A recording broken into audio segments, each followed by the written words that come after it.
صل على سيدنا ومولانا محمد وعلى سيدنا علي وسيدتنا فاطمة وسيدتنا زينب وسيدنا حسن وسيدنا حسين وعلى آله وصحبه وبارك وسلم وسيدنا حسين وعلى آله وصحبه وبارك وسلم. بسم اللہ الرحمن الرحیم. السلام علیکم ناظرین. پروگرام صبح نور کے ساتھ آپ کا میزبان نذیر احمد غازی حاضر ہے. ناظرین کرام، حضرت ابو انیس محمد برکت علی صاحب رحمہ اللہ کی مشہور تالیف اسماء النبی الکریم صلی اللہ علیہ وآلہ وسلم سے ایک اسم مبارک پڑھنے کی سعادت حاصل کر رہا ہوں. سیدنا العالم صلی اللہ علیہ وآلہ وسلم، ہمارے سردار تمام علوم کے پیکر،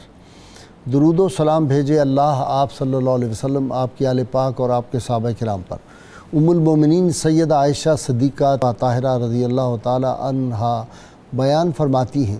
کہ میں نے حضور نبی کریم رؤوف الرحیم صلی اللہ علیہ وآلہ وسلم کی بارگاہ اقدس میں عرض کیا، یا رسول اللہ صلی اللہ علیہ وسلم، میں زیارت قبور کے وقت اہل قبور سے کس طرح مخاطب ہوا کروں؟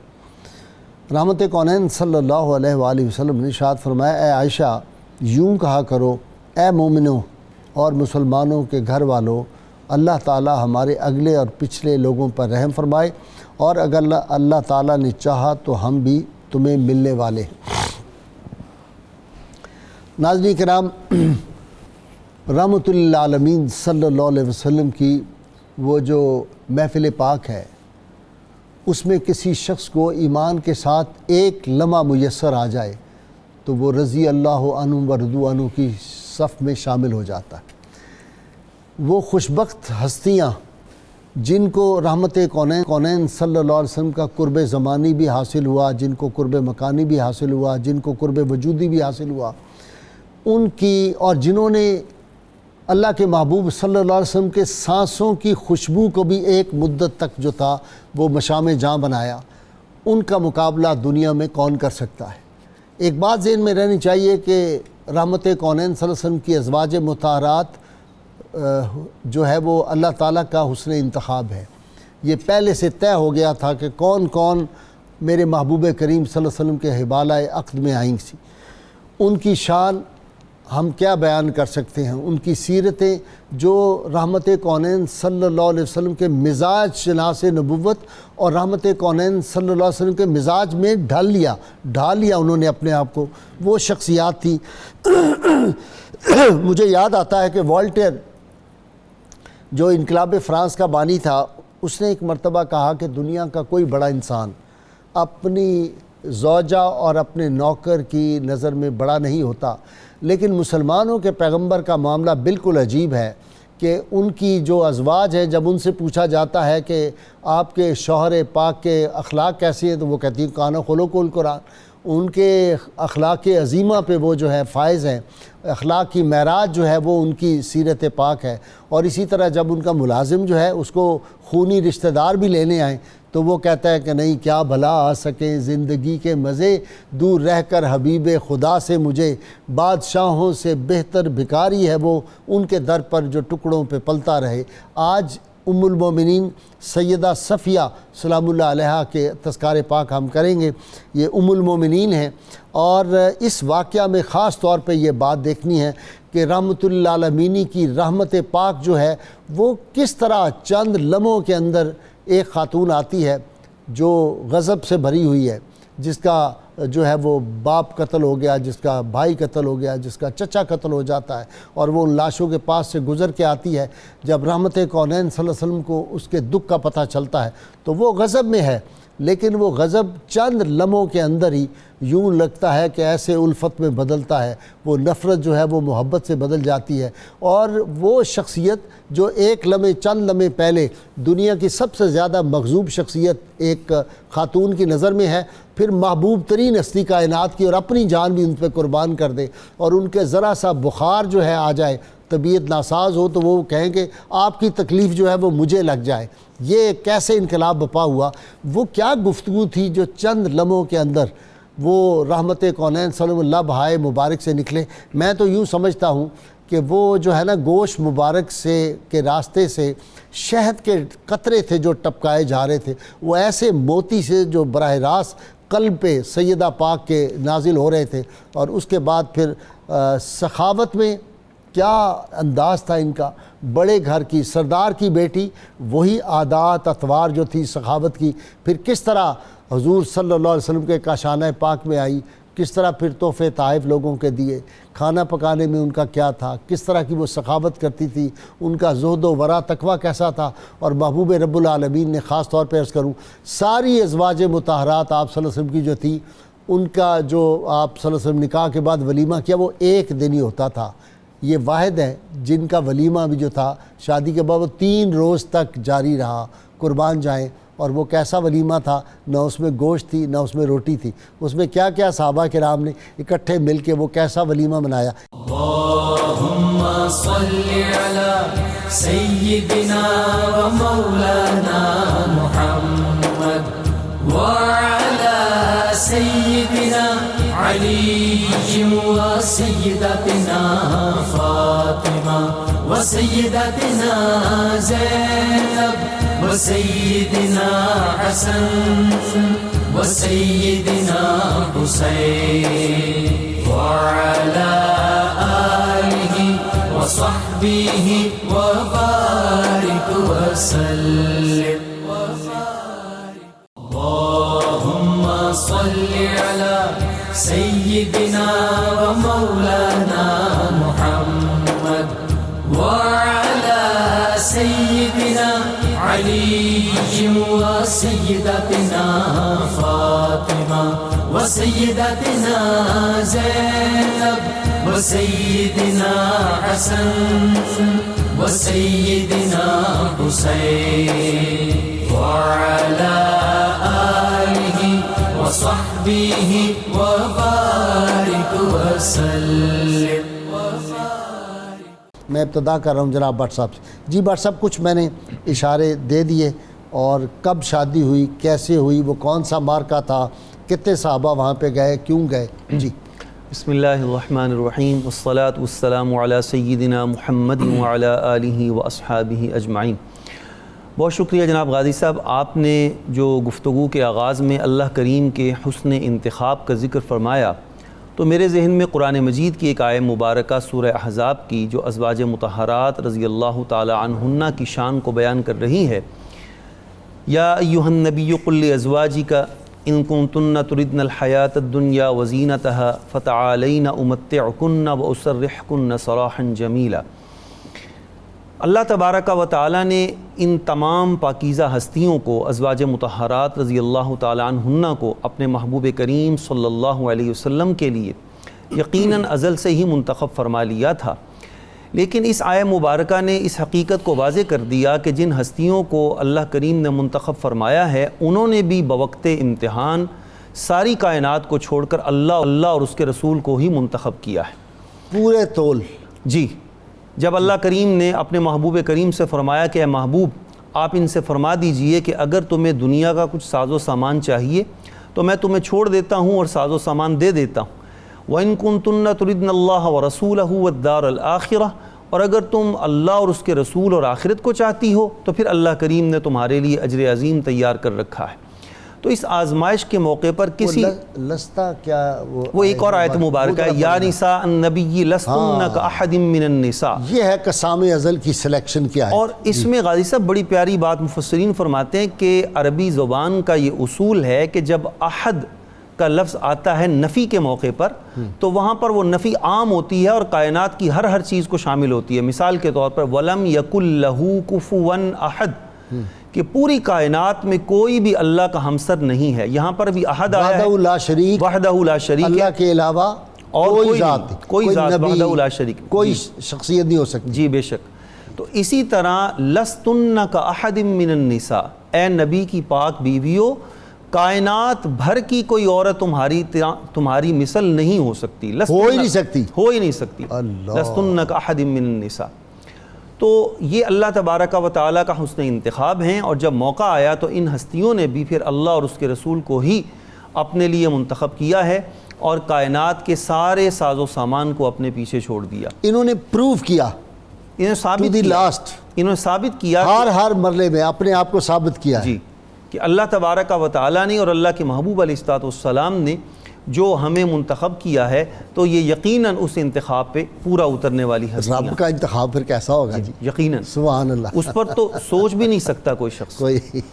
انہی پاکیزہ ہستیوں میں سے ایک ام المومنین سیدہ صفیہ رضی اللہ تعالی عنہا ہیں. آقا علیہ الصلوۃ والسلام کی ذات گرامی اور ازواج مطہرات رضی اللہ تعالی عنہن کی ذات گرامی, یہ وہ ہستیاں ہیں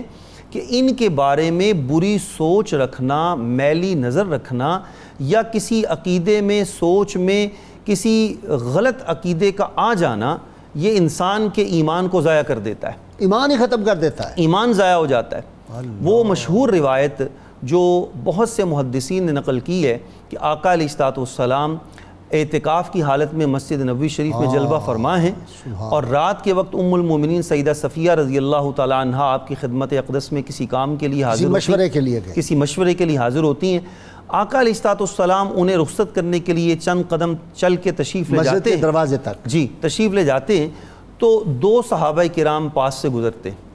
جب وہ پاس سے گزرے تو آقا کریم صلی اللہ علیہ وسلم نے انہیں خطاب کرتے فرمایا علی رسلکما, ذرا آہستہ چلو, اور پھر فرمایا انما ہی صفیہ, اے میرے صحابہ یہ میری زوجہ حضرت صفیہ ہیں رضی اللہ تعالی عنہا. تو صحابہ کرام نے اس پر بڑی حیرت سے عرض کیا سبحان اللہ یا رسول اللہ صلی اللہ علیہ وسلم, یہ وضاحت دینے کی کیا ضرورت تھی, آپ نے یہ کیوں ارشاد فرمایا, ہم تو کوئی غلط سوچ رکھ ہی نہیں سکتے, ہماری سوچ میں ہماری فکر میں کوئی بھی میلا پن نہیں ہے. تو آقا کریم صلی اللہ علیہ وسلم نے ارشاد فرمایا, انہیں تعلیم دی اور ان کے واسطے سے قیامت تک کے لیے ہر امتی کو یہ بات سمجھا دی. جیسے انسان میں خون دوڑتا ہے ویسے ہی شیطان بھی دوڑتا ہے. تو فخفت ان یقذف فی قلوبکما شیئا, مجھے یہ خدشہ محسوس ہوا کہ کہیں شیطان تمہارے دلوں میں آقا علیہ الصلوۃ والسلام کے بارے میں, میرے بارے میں یعنی کہ کوئی ایسی چیز نہ ڈال دے جس کے نتیجے میں تمہارا ایمان کو, تمہاری جان کو کوئی خطرہ لاحق ہو جائے. تو یہ آقا کریم صلی اللہ تعالیٰ علیہ وآلہ وسلم نے امت کو اپنی بارگاہ کا ادب بھی سکھایا,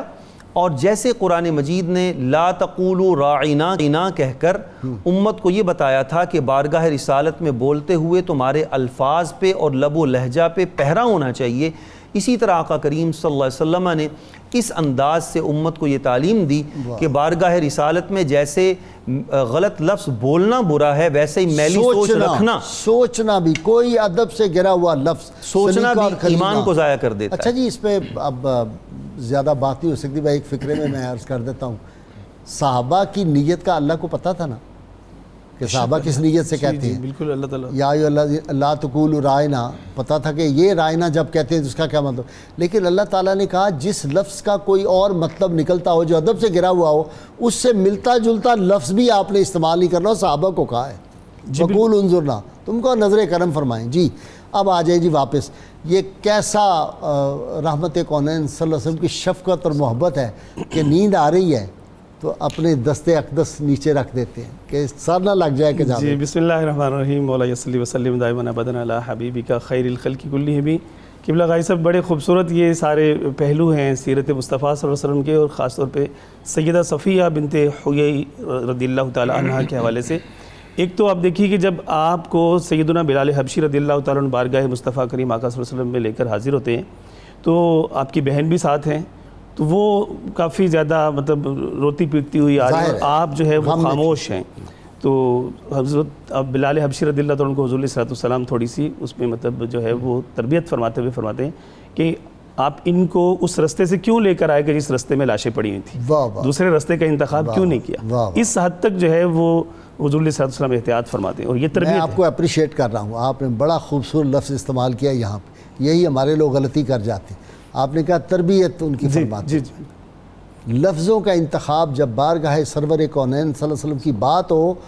تو خیال ذہن سے احرام باندھ کر نکلا اور ہر ایک لفظ محمد کے نام پر نکلا۔ یہ اسی مکتب سے یہ ادب سیکھا ہے الحمدللہ۔ اللہ تعالیٰ آپ کو بھی سلامت رکھے اور آپ نے یہ تربیت فرمائی۔ اس کے بعد آپ دیکھیے کہ پیارے آقا صلی اللہ علیہ وسلم کی بارگاہ ناز میں جب سیدہ جو ہے وہ حاضر ہوتی ہیں تو حضور علیہ السلام انہیں باقاعدہ طور پہ یہ حکم ارشاد فرماتے ہیں کہ آپ کے لیے دو آپشن ہیں، یا تو یہ کہ آپ کو آزاد کر دیا جائے اور آپ واپس اپنے قبیلے میں تشریف لے جائیں، چلی جائیں، دوسری یہ ہے کہ آپ اسلام قبول کر لیں اور پیارے آقا صلی اللہ علیہ وسلم نے فرمایا کہ میں آپ کو اپنے حرم کی زینت بنا لیتا ہوں۔ واہ، تو سیدہ جو ہے وہ بارگاہ ناز میں سارے جو اعتراضات ہوتے ہیں کم نظروں کے، احمقوں کے، بیوقوفوں کے، وہ سارے دور کر دیے ایک لفظ سے۔ جی ایسی یہ ہے اسلام جی بالکل یہی کہ اگر آپ جانا چاہتی ہیں تو ہم آپ کو آزاد کرتے ہیں، بالکل ایسی چوائس دی ہے، آپ کی چوائس ہے۔ بالکل جی، ایسی اسلام بھی انہوں نے کسی زبردستی کسی دباؤ کے تحت نہیں قبول کیا، اور رسول اللہ صلی اللہ علیہ وسلم کے حبالہ عقد میں اپنی مرضی اور رضا سے آئی ہیں۔ جی جی ہاں، آپ نے مطلب عرض کیا کہ اختار اللہ و رسولہ، میں اللہ اس کے رسول صلی اللہ علیہ وسلم کو اختیار کرنا پسند کرتی ہوں۔ تو پھر حضور صلی اللہ علیہ وسلم نے انہیں اپنی زوجیت میں جو ہے وہ قبول فرمایا۔ سیدتنا ام سلیم رضی اللہ تعالی عنہا کو حضور صلی اللہ علیہ وسلم نے حکم فرمایا کہ ان کو آپ لے جائیے، جا کر ان کی کنگھی پٹی کر دیں،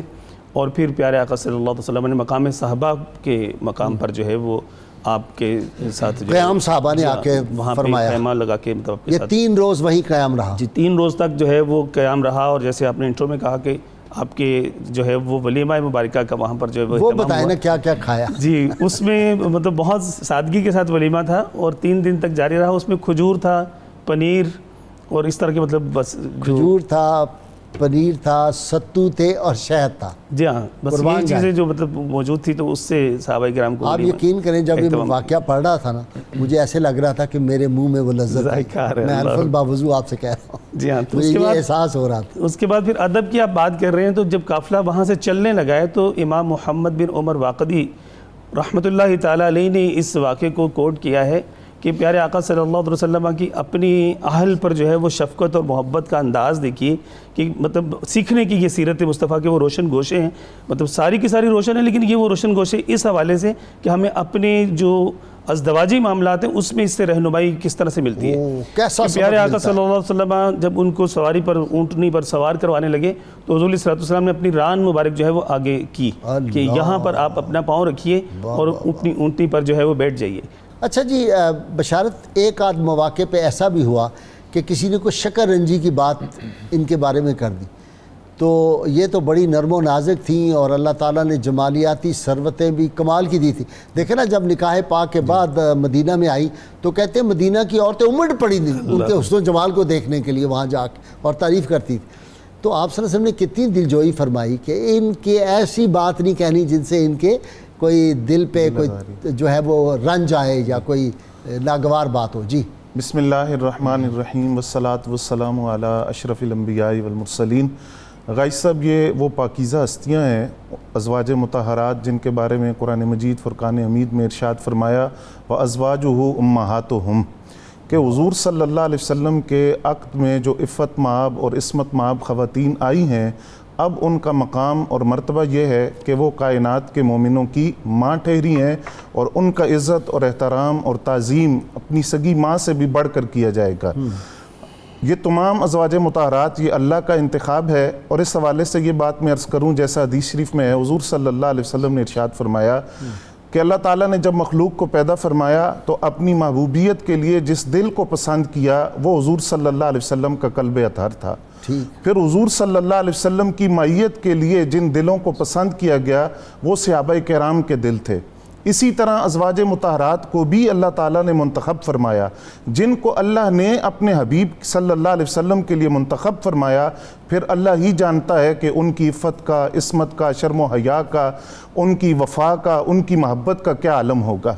حضرت صفیہ رضی اللہ تعالیٰ عنہ ام المومنین آپ فرماتی ہیں کہ جب میں حضور صلی اللہ علیہ وسلم کے کاشان اقدس میں آ گئی مدینہ طیبہ، حسن و جمال کی ظاہری حسن و جمال بھی اللہ نے عطا کیا اور باطنی حسن و جمال بھی تھا۔ مدینہ طیبہ کی عورتیں دیکھنے کے لیے آئیں اور انہی میں بنت رسول سیدہ کائنات حضرت فاطمہ الزہرا سلام اللہ علیہا بھی تھی۔ جب حضرت خاتون جنت آئیں تو حضرت صفیہ رضی اللہ تعالیٰ عنہ نے اپنے کانوں سے تعارف ہوا، سونے کی بالیاں اتار کر ان کو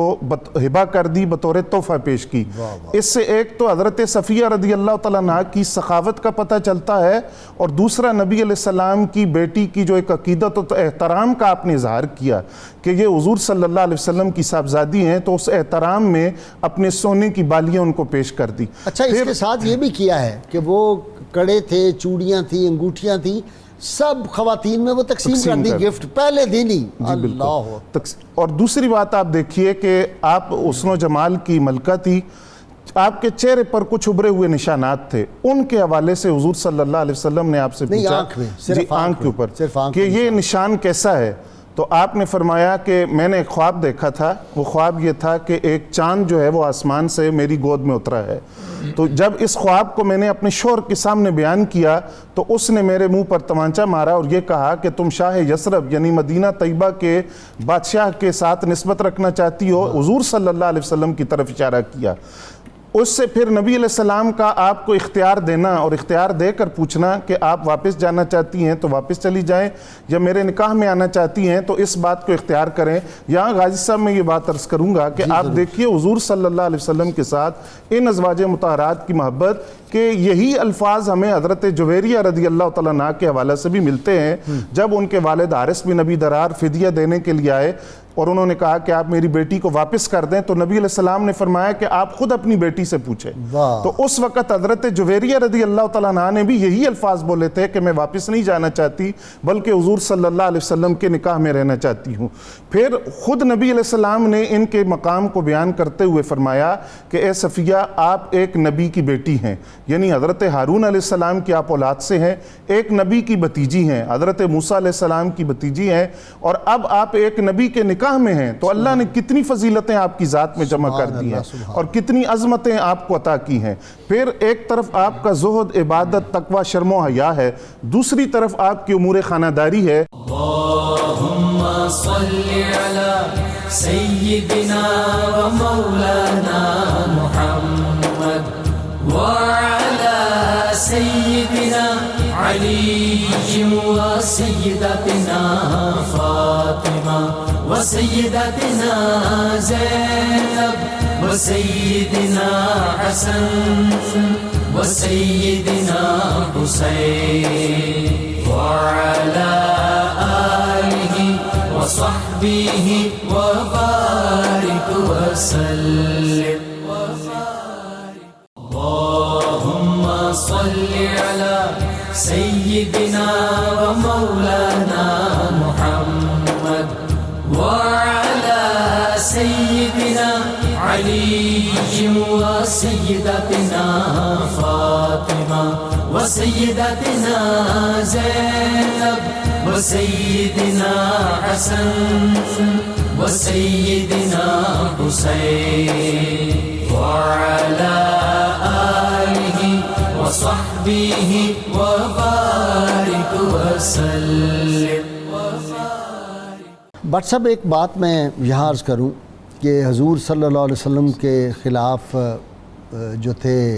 جتنے بھی اورینٹلسٹ تھے انہوں نے بھی بہت کچھ لکھا، دوسرے لوگوں نے، ویسٹ میں لوگوں نے ہزار سرائیاں کی ہیں، لیکن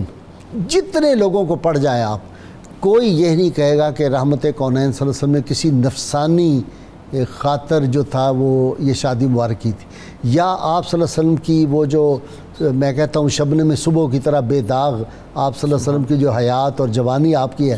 اس پہ کسی نے کریکٹر کے بارے میں بدترین دشمن ابو لہب ہو، ابو جہل ہو، عتبہ ہو، طیبہ، شیبہ، سب شامل کر کے ولیم میور، سب نام گنتے جائیں، واشنگٹن ارونگ، فلاں فلاں فلاں، سارے،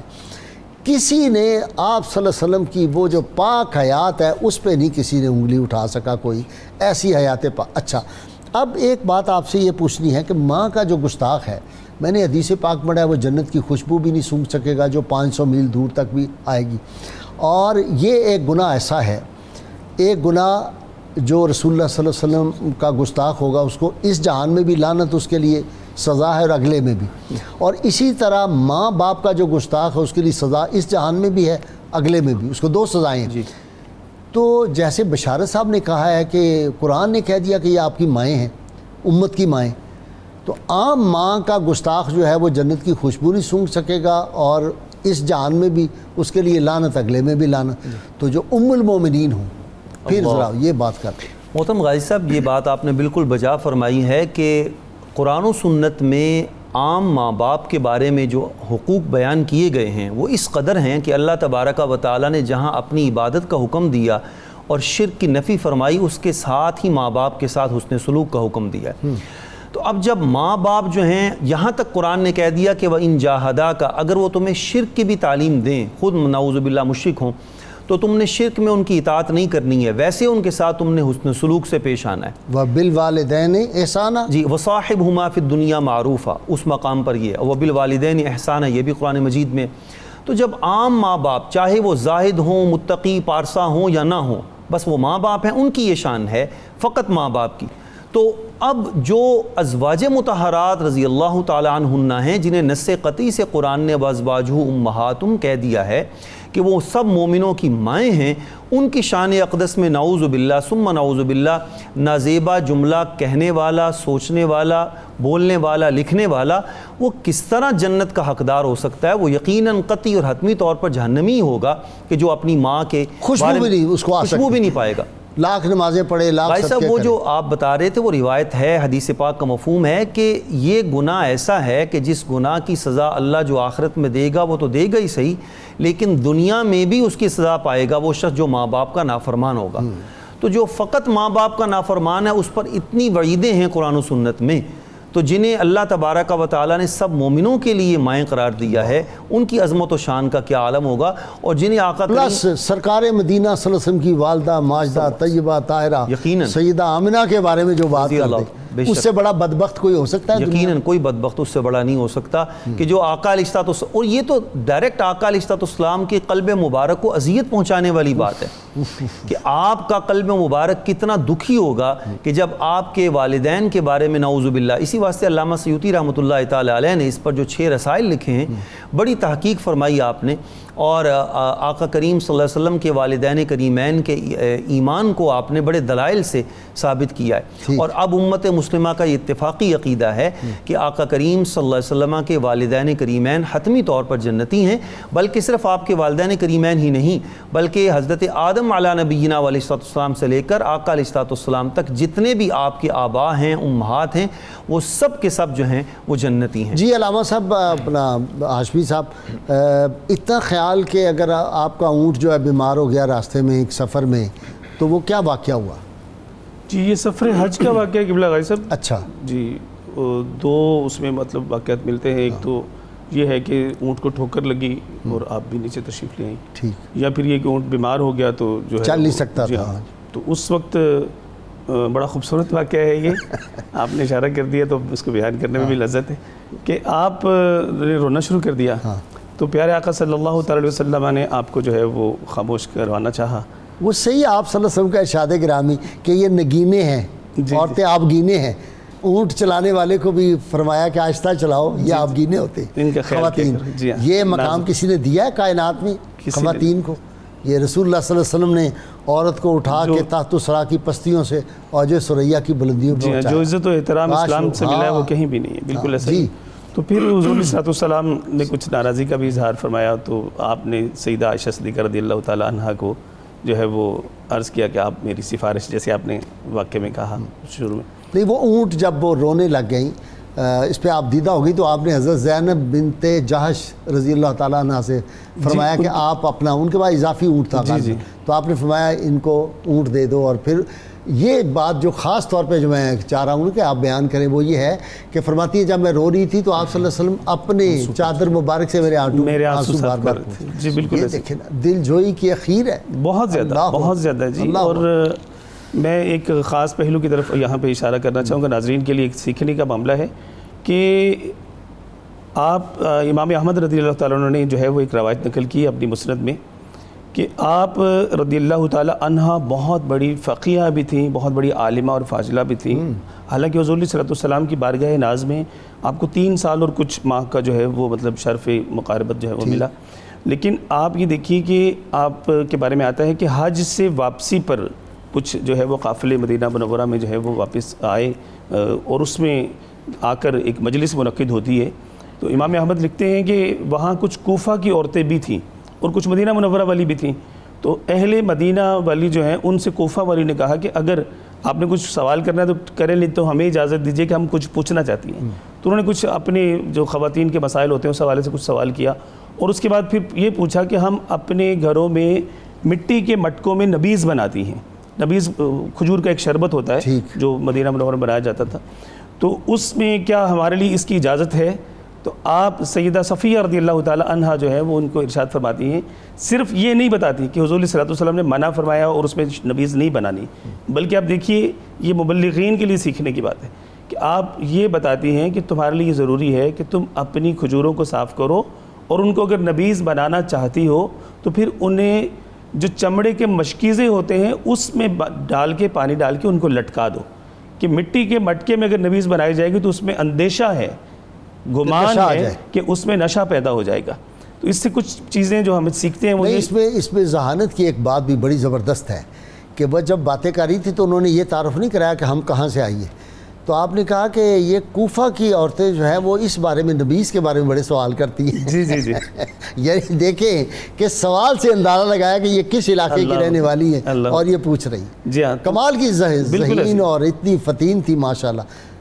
ہاں جی، تو اس میں یہی تربیت کا پہلو ہے. ایک تو یہ کہ استدلال پیارے آقا صلی اللہ علیہ وسلم کی تعلیمات سے کیا جائے اور پھر یہ کہ نہ صرف مسئلہ بتایا جائے بلکہ اس کا پھر جو آلٹرنیٹ حل ہے یا اس کا مطلب سلوشن ہے وہ بھی دیا جائے. جی بشارت صاحب، احادیث بھی آپ سے مروی ہیں اور بڑے بڑے جید صحابہ نے بھی آپ سے استفادہ کیا اس معاملے میں. جی غازی صاحب، آپ کا علمی فضل و کمال بھی ہے اور مسائل شریعہ بھی آپ نے بتائے، مسائل فقیہ کے اندر بھی آپ نے رہنمائی کی. جس طرح صحابہ کرام کا روایت حدیث میں ایک بہت بڑا کردار ہے، اسی طرح صحابیات کا جو کردار ہے وہ بھی مسلم ہے. آپ سے بعد نے 7 روایات، بعد نے 10 روایت لکھی ہیں. آپ سے روایت کرنے والوں میں جو سب سے بڑا نام ہے امام زین العابدین رضی اللہ تعالیٰ عنہ، آپ سے حدیث روایت کرتے ہیں. اسی طرح اسحاق بن عبداللہ رضی اللہ تعالیٰ عنہ آپ سے حدیث روایت کرنے والوں میں شامل ہیں اور آپ سے مسائل پوچھنے والوں کا ایک ہجوم آپ کے پاس موجود رہتا تھا جو رہنمائی حاصل کرتے تھے مسائل میں. تو اس سے ایک تو یہ بات پتہ چلی کہ اسلام نے تعلیم نسواں کے حوالے سے کوئی پابندی نہیں لگائی، بلکہ وہاں تو خواتین کی تعلیم کا اہتمام کیا گیا، ان کی تربیت کا اہتمام کیا گیا اور صحابہ کرام پردے میں آ کر ازواج مطہرات سے، امہات المومنین سے مسائل پوچھتے تھے، رہنمائی حاصل کرتے تھے. بھائی منگل کا جو دن تھا نا، یہ رسول اللہ صلی اللہ علیہ وسلم نے فکس کیا ہوا تھا خواتین کی تربیت کے لیے. آپ ان کو واعظ فرماتے تھے اس دن، مسائل وہ پوچھتی تھی آ کے. تو اس سے تو ہمیں اندازہ ہوا وہ کیا ہے، طلب العلم فریضۃ علی کل مسلمۃ.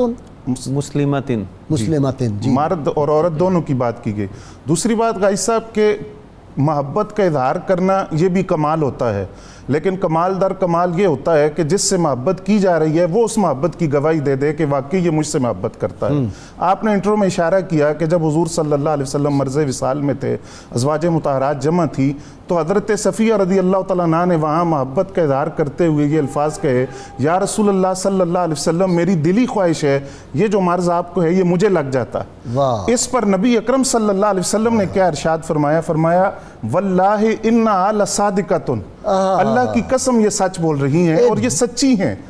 دلوں فرما رہی ہیں، سبحان اللہ، دل سے یہ بات کہہ رہی ہیں اور سچی بات کہہ رہی ہیں اور میرے ساتھ یہ محبت کرتی ہیں. تو یہ دیکھیں یہ کتنا بڑا اعزاز کہ پھر خود نبی علیہ السلام اس محبت کی گواہی دے رہے ہیں. پھر دیکھیے کہ نبی اکرم صلی اللہ علیہ وسلم نے ارشاد فرمایا کہ جب تمہارے ساتھ کوئی برا کرے تو تم اس کے ساتھ اچھا کرو، احسان کرو، نیکی کرو. اس کی عملی تصویر آپ کی ذات میں نظر آتی ہے کہ آپ کی باندھی حضرت فاروق اعظم رضی اللہ تعالیٰ عنہ کی خدمت میں بطور شکایت کچھ باتیں وہاں عرض کر دی. حضرت فاروق، اب یہاں دیکھیے ماں کا ادب، حضرت فاروق اعظم رضی اللہ تعالیٰ عنہ خود حاضر ہوئے. امیر المومنین ہیں، خود حاضر ہوئے سبحان اللہ۔ ان باتوں کی حقیقت معلوم کرنے کے لیے جو آپ کی باندھی نے وہاں کہی تھی۔ جب آپ نے ان کی وضاحت فرما دی، حضرت فاروق اعظم رضی اللہ تعالیٰ عنہ کے سامنے جب وضاحت ہو گئی، اس کے بعد آپ نے اس باندھی کو بلا کر پوچھا کہ تم نے یہ جو بات شکایت کی ہے کس نے ابھارا تھا تمہیں؟ تو اس نے کہا کہ مجھے شیطان نے اس بات پر ابھارا تھا۔ اب آپ نے اس کو سزا نہیں دی بلکہ اس کو آزاد کر دیا، معاف بھی کر دیا۔ اس کے لیے اتنا کلزم ہونا چاہیے ظرف کا، اتنا بڑا ظرف ہونا چاہیے۔ آپ ذرا سوچیں نا، اپنے اوپر اپلائی کریں، اس کو معاف کر دینا۔ معاف کر دینا۔ آج کا دور ہوتا تو کیا حال ہوتا ہے، یہ عام انسان کوئی دیکھے نا، یہ ہے ظرف۔ وہ رحمت اللہ عالمینی کا جو فتح مکہ والا، یہ وہ اثرات نظر آ رہے ہیں سارے، یہ تربیت مصطفیٰ صلی اللہ علیہ وسلم کا اثر ہے۔ جی بالکل۔ تو اس کو آزاد بھی کیا، معاف بھی کر دیا، بجائے اس کے کہ اس کو سزا۔ پھر آپ کے اثار کے حوالے سے میں ایک بات عرض کرنا چاہوں گا۔ حضرت سیدنا عثمان غنی رضی اللہ تعالیٰ عنہ معاشرے میں ہیں، آپ کھانا لے کر جاتی ہیں وہاں سواری پر، تو آپ کی سواری کو روک دیا گیا اور وہ جو سواری تھی اس کو اذیت دی گئی، تنگ کیا گیا، تو آپ واپس آ گئیں۔